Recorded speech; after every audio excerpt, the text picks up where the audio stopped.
पवन उड़ा के ले गयो रे मेरी माँ की चुनरिया। उड़ उड़ चुनरी ब्रह्मलोक पहुँचे, उड़ उड़ चुनरी ब्रह्मलोक पहुँचे।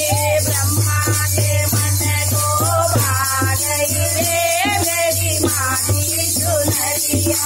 ब्रह्मा के मन को भा गई रे मेरी माँ की चुनरिया।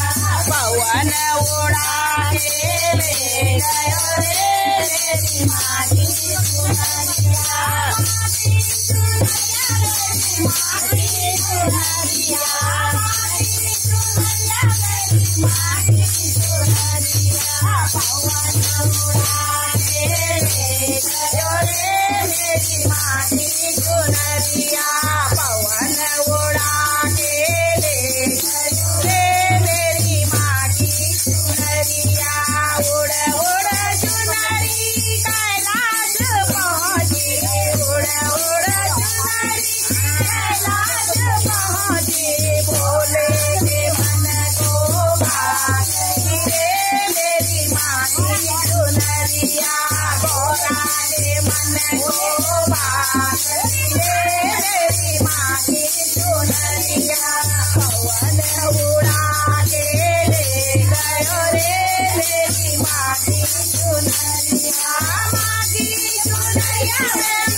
पवन उड़ा के ले गयो